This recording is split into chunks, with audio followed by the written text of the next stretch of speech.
Myanmar के अंदर democratic forces का सपोर्टर होने के बावजूद इंडिया ने मिलिट्री जनता के रूल को तस्लीम किया हुआ है।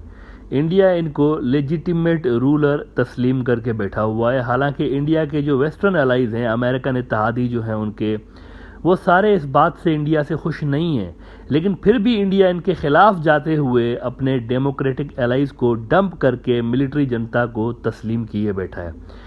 इसकी वजह यह है कि अगर इंडिया ऐसा नहीं करता तो म्यांमार पूरी तरह से चाइना की तरफ स्विंग हो जाना था, जिस वजह से इंडिया समझता है कि फिर उसके जो नॉर्दर्न जो रियासतें हैं, नॉर्थ ईस्टर्न रियासतें उसकी, वहाँ पर बगावतें मज़ीद तेज़ हो जाती, जिनका बॉर्डर म्यांमार के साथ लगता है। आम लफ्ज़ों में इनको 7 सिस्टर स्टेट्स कहा जाता है, और जहाँ पर मिलिट्री जनता का इन्फ्लुएंस जो वहाँ की सेपरेटिस्ट ऑर्गेनाइजेशन है उनके ऊपर ज़्यादा है। इसीलिए ना चाहते हुए भी इंडिया ने यहाँ मिलिट्री जनता को सपोर्ट किया हुआ है।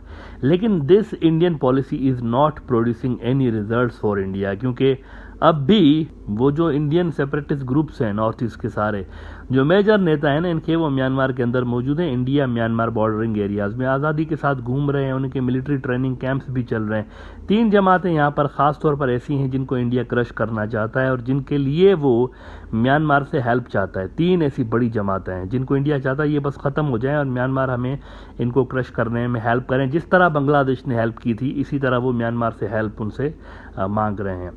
एक तो नंबर 1 पे जो है ना उल्फा 1 है। उल्फा 1 आप जानते होंगे इस तंजीम को, United liberation front of Assam, बड़ी मशहूर है। लेकिन उल्फा 1 जो है ये इसका नया ब्लॉक है, ये रिसेंटली वजूद में आया है। और इसके कायम होने की जो बैकग्राउंड स्टोरी है वो ये है कि इंडिया किसी न किसी लेवल पर उल्फा के साथ इस वक्त भी टॉक्स कर रहा है। उसके टॉक्स चल रहे हैं, जो रॉ वाले हैं उनकी मुलाकातें होती हैं और टॉक्स होते हैं। लेकिन उल्फा में एक ग्रुप ऐसा था जो कि इस ख्याल का है कि टॉक्स तो इंडिया बार बार कर चुका है, बहुत बार कर चुका है, लेकिन हर बार धोखा होता है, लिहाजा अब टॉक्स नहीं होने चाहिए, सिर्फ एक्शन और अटैक होना चाहिए। ये फ्रिक्शन जो अल्फ़ा का है, इसने अलग किया है ख़ुद को टॉक्स से, और ये ख़ुद को अल्फ़ा 1 के नाम से जाना जाता है। एक तो इनकी बड़ी स्ट्रेंथ म्यांमार में मौजूद है। दूसरी जो जमात है जिसको इंडिया क्रश करना चाहता है वो PLA है। PLA बड़ी स्ट्रांग होती जा रही है। ये चाइना की PLA नहीं है, उनकी जो फौज है चाइना की, उनको भी PLA कहते हैं, पीपुल्स लिबरेशन आर्मी। लेकिन ये जो इंडिया के अंदर PLA है, पीपुल्स लिबरेशन आर्मी, ये डिफरेंट किस्म की, ये अलग जमात है। इसका नाम उनसे मैच करता है, और हैं भी ये माओइस्ट हैं आइडियोलॉजिकली। चेयरमैन माओ जो फादर ऑफ द नेशन है चाइना का, उससे ज़रा ये ज़्यादा मुतासर लगते हैं। ठीक ठाक इनकी प्रेजेंस है म्यांमार के अंदर, ख़ासतौर पर मणिपुर के अंदर इनकी प्रेजेंस है। इंडिया चाहता है कि मिलिट्री जनता इनके ऊपर, PLA के ऊपर भी कार्रवाई करे, लेकिन वो भी नहीं हो रहा। और जो तीसरा बड़ा ग्रुप है जिसको इंडिया क्रश करना चाहता है, और वो चाहता है कि म्यांमार इनको धपड़धूस करने में उनकी हेल्प करें, that is United national liberation front. इससे भी इंडिया बड़ा परेशान है, तीसरी जमात से। तीनों बड़ी जमात हैं, मतलब हज़ारों की तादाद में इनके पास लड़के हैं, लड़ने वाले ट्रेंड मिलिटेंट्स हैं, हज़ारों की तादाद में। अब इंडिया चाहता है कि म्यांमार की जो मिलिट्री है वो इनके ख़िलाफ़ कार्रवाई करे या हमें सपोर्ट करे, कम से कम हम इनको धपड़धूस करते हैं, ये हमें सपोर्ट करें। लेकिन ऐसा हो नहीं रहा, ऐसा हो नहीं रहा। इसकी एक बहुत बड़ी वजह है, कुछ ग्रुप्स ऐसे हैं जिनके खिलाफ मिलिट्री जनता न्यूट्रल है, जैसे कि नागालैंड के बहुत सारे सेपरेटिस्ट हैं, उनके खिलाफ वो न्यूट्रल हैं, ना उनको तंग करते हैं ना फैसिलिटेट करते हैं। थोड़ा आगे चल के इस पर बात करता हूँ। लेकिन कुछ ग्रुप्स ऐसे हैं जो हैं तो एंटी इंडिया लेकिन प्रो मिलिट्री जनता ग्रुप्स हैं, और वो वहाँ पर म्यांमार के अंदर उन ग्रुप्स से लड़ रहे हैं जो कि एंटी मिलिट्री जनता ग्रुप्स हैं। मतलब ये जो ग्रुप्स हैं इंडिया के सेपरेटिस्ट, वो मिलिट्री जनता को सपोर्ट कर रहे हैं एक तरह से।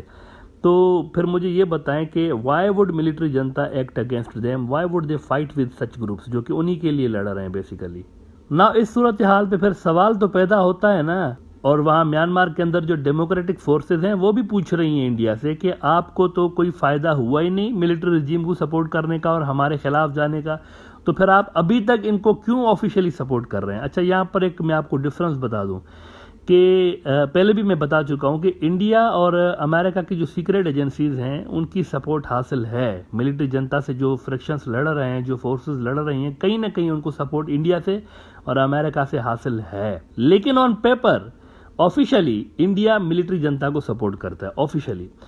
ये पॉलिसी लेकिन काम नहीं कर रही। म्यांमार का बड़ा एक न्यूज़ आउटलेट है जो कि एग्जाइल में रहने वाले बर्मी जो थाईलैंड के अंदर रहते हैं वहाँ से पब्लिश करवाते हैं, उसका नाम है एरावाड़ी। एरावाडी वाले रिपोर्ट कर रहे हैं कि इंडियाज कॉपरेशन विद म्यांमार से जनता इज नॉट यील्डिंग रिजल्ट्स। अच्छा, नागालैंड के जो सेपरेटिस्ट्स हैं, जिनके लिए मैंने थोड़ी देर पहले बात की कि इनके खिलाफ न्यूट्रल है मिलिट्री जनता, ये दोबारा ताकतवर होने लगे हैं। ये एक इंडिया के लिए बड़ी बुरी खबर है। दोबारा ताकतवर होने लगे हैं, म्यांमार के अंदर रीग्रुप हो रहे हैं। एरावाडी ही खबर लगा रहा है कि subsequent developments in the Naga region suggest that the rebel outfits have been regrouped and some new camps have been established. वो जो मिलिटेंट कैंप्स है ना, जहाँ पर ट्रेनिंग कराते हैं, उनकी बात हो रही है। The insurgent groups have nothing to fear from the Myanmar military because it is severely outstretched combating armed resistance to the Janata from People's Defense Forces and ethnic armed organizations across the country। वैसे ये वही बात है जो कि मैं पिछले कई दिनों से आपको यहाँ ब्रॉडर व्यू में बता रहा हूँ कि ये जो बांग्लादेश को प्रोवोक किया जा रहा है लड़ाई के हवाले से, मैं यहाँ ब्रॉडर व्यू में बात करता रहा हूँ कि ऑन पेपर म्यांमार की मिलिट्री आपको बड़ी लग रही होगी बांग्लादेश से, नंबर्स के एतबार से। लेकिन अगर जंग छिड़ी ना, तो मेरा ये मौक़िफ़ है कि बांग्लादेश उनको ज़्यादा पिटाई लगाएगा, ज़्यादा डैमेज कर सकता है म्यांमार को। इसकी वजह वही है जो ये एरावाडी वाले भी लिख रहे हैं कि इस वक्त म्यांमार की फ़ौज पहले ही मुल्क भर में अपनी वो जो बगावतें इनकी यहाँ पैदा हो गई हैं मिलिट्री कूप के बाद, उनको कुचलने में मसरूफ़ है पूरे मुल्क में। अनलाइक बांग्लादेश आर्मी, जिसको मुल्क के अंदर इस किस्म का कोई थ्रेट नहीं, बल्कि पब्लिक ज़्यादा सपोर्टिव है। पब्लिक के अंदर जज्बा है लड़ने का फ़ौज के साथ मिलके आउटसाइडर फोर्सेस से, तो उनको सपोर्ट है। वहाँ सपोर्ट नहीं है, वहाँ पर ऑलरेडी पब्लिक के साथ ही वो लड़ रहा है। बहरहाल तो नागा इंसर्जेंट्स को भी म्यांमार की फ़ौज की जानिब से कोई रोक टोक नहीं है। इस वक्त खुलेआम वहाँ पर कैंप्स हैं, जो ट्रेनिंग कैंप्स लगा के बैठे हुए हैं। मैन पावर की कोई कमी नहीं है उनको। वैसे नागालैंड के अंदर आपको कश्मीर से भी ज़्यादा सपोर्ट नज़र आती है सेपरेटिस्ट ग्रुपों के लिए। लोग उनको, जो लोकल लोग हैं, वो सपोर्ट करते हैं इनको। बड़ी पुरानी स्ट्रगल है इनकी भी, इंडिया से आज़ाद अलग नागा मुल्क बनाने के लिए। तो जिस फैक्टर की वजह से इंडिया मिलिट्री जनता को सपोर्ट कर रहा था, वो मकसद पूरा नहीं हो रहा। हैविंग सेड दैट, इस बात के चांसेस कम है कि इंडिया अपनी फ्लॉप म्यांमार पॉलिसी तब्दील करेगा। इसके चांसेस कम है क्योंकि इसमें रिस्क बहुत ज़्यादा है। अगर ये तब्दील करते हैं, ये वाली पॉलिसी बहुत रिस्की होगा। इंडिया सेंसिबली ये पॉलिसी लेकर कैरी करके चल रहा है। हालांकि उनको पता है कि ये रिजल्ट्स प्रोड्यूस नहीं कर रहे, लेकिन इसको चेंज करने से ज़्यादा नुकसान होगा। इस सब के बावजूद वो इस पॉलिसी को चेंज नहीं करेंगे। डैमेज के जो चांसेस हैं वो बढ़ जाएंगे। अगर वो मिलिट्री जनता के खिलाफ हॉस्टाइल हो गए, तो मिलिट्री जनता खुद लड़े ना लड़े, इन्हीं ग्रुप्स को अगर वो सिर्फ सपोर्ट कर दे और धड़ाधड़ा लॉन्च करती जाए इंडियन नॉर्थ ईस्ट के अंदर, तो इससे आई थिंक इंडिया के लिए बहुत ज़्यादा प्रॉब्लम्स यहाँ पर क्रिएट हो सकते हैं। पूरा का पूरा नॉर्थ ईस्ट जो है वो हिल जाएगा। इसीलिए इंडिया अपनी यही फेल्ड पॉलिसी कंटिन्यू करेगा म्यांमार के हवाले से। लेकिन फिर इंडिया को इसकी स्ट्रेटेजिक कॉस्ट बियर करनी पड़ेगी, क्योंकि वो जो मिलिट्री जनता के विरोधी ग्रुप्स हैं, डेमोक्रेटिक फोर्सेस, जो कि ट्रेडिशनल इंडिया के इत्तेहाद ही रहे हैं एक तरह से, उनके नज़दीक इंडिया की पोजीशन थोड़ी सी अजीब हो गई है, वो डाउन हो गई है। उनको ये उम्मीद थी, जब मार्शल लॉ लगा था, उनको उम्मीद थी कि इंडिया उनको भरपूर सपोर्ट करेगा, इंडिया उनको वेपन्स देगा, खुलेआम इंडिया उनका हर जगह पे समर्थन करेगा। लेकिन ऐसा नहीं हुआ। इंडिया ने वही पॉलिसी यहाँ पर टो की हुई है जो कि चाइना की पॉलिसी है। बिल्कुल सेम एक जैसी पॉलिसी उन्होंने रखी हुई है। वो भी मिलिट्री जनता के साथ भी राब्ते में है चाइनीज़, और वो जो डेमोक्रेटिक फोर्सेस हैं उनके साथ भी राब्ते में। अब ये बात आपको सुनकर थोड़ा सा हैरत भी हो सकती है कि चाइना जो है वो इस वॉर के हक में नहीं है। चाइना चाहता है वहाँ पर कोई एक ऐसा सिस्टम बन जाए जिस वजह से जो लड़ाई झड़ाई चल रही है वहाँ पर वो रुक जाए। तो वो मिलिट्री जनता को कह भी रहे हैं। अब ये जो नेक्स्ट ईयर 2023 में इलेक्शंस करवाने का सोच रहे हैं मिलिट्री जनता वाले, जिस वजह से ये नए ऑपरेशन इन्होंने लॉन्च किए हैं कि ज़रा पीस करवा लें इन इलाकों में और फिर वहाँ पर इलेक्शंस कराएं। ये इलेक्शंस भी बेसिकली चाइना की ही ईमा पे हो रहे हैं। चाइना इनको कह रहा है कि कोई नया डेमोक्रेटिक किस्म का ऐसा सेटअप लेकर आ जाओ, भले पीछे यही बैठे हो मिलिट्री जनता वाले, लेकिन कम से कम वेस्ट वालों को एक्सेप्टेबल हो कि यार ये कुछ है तो डेमोक्रेसी ने वोट पढ़ के आए हैं और ये जो लीडर सामने बैठे इलेक्ट होके आए। तो इस तरह का कोई नया सेटअप वो बनाने की प्लान कर रहे हैं। चाइना इसमें ऑन बोर्ड है।